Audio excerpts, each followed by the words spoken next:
Semangat berdiri hubungan tentang proses ini malu mana hubungan tentang. Ada kopi. Ini mana hubungan di luar yang berdiri.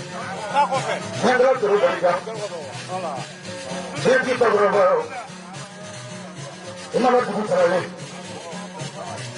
Chris kita amma kurang hubungan terakhir ini. Chris ya jelas. Jadi, anak janji dah terakhir nak saya jangkut. Boleh macam apa? Kau jangan pulang janji dah berapa? Saya muda pun.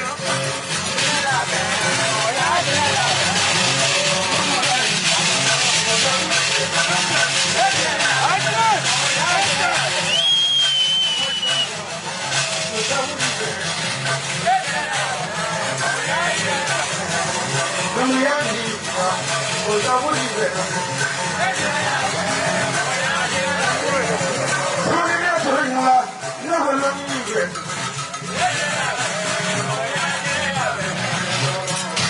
Orang benar boleh ke bawah barang itu semua.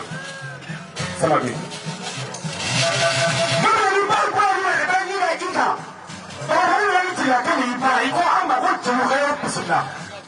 Kalau cerita buat tu orang kita orang kalau mai. Saya ini mereka anu dasu. Awak ni jangan perhatian kau judi sah. Ada tu jangan menipu bila aku lebo.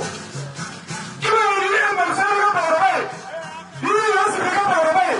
Ini semua orang. Iba yang salah sekarang kita auto yang terdekat misalnya kita enggak dulu boleh kan? Aku pun itu. Dasar aku melaporkan dan melakukan perundingan kita buat itu. Betul. Iya. Agar aku kami kena dalam tujuan apa? Sudah kunci ini nak kamu sama kami berapa? Dia punya kau berkata. Bosina.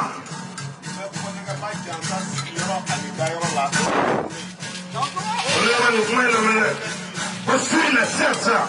Sigironi daro nanti kufulo kamu di macasa. Sasa, etera bola. Kau di masini hotel mereka. Apa dia tu berapa kata? Sini sama kami ini lah. Hello, hello, hello.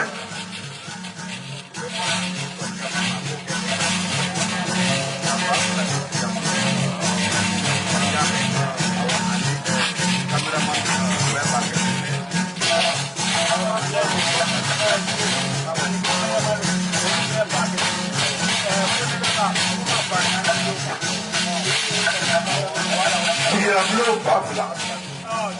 Ada. Aku bukan bafla dia berapa. Kapan penera? Kapan ni macam apa? Lagi tu berapa? Berapa dia bulan hati? Ya mama, ini semua berapa dah? Ayah, ya tu, berapa ni? Mana ni le kuasa? Berapa berapa tu? Seluruh nama tu. Bukan.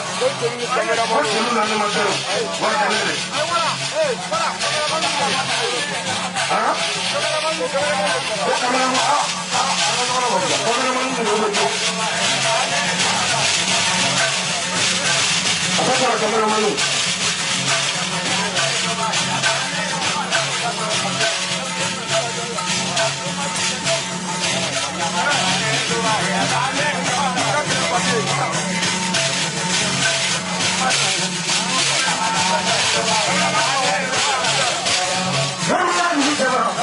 Semua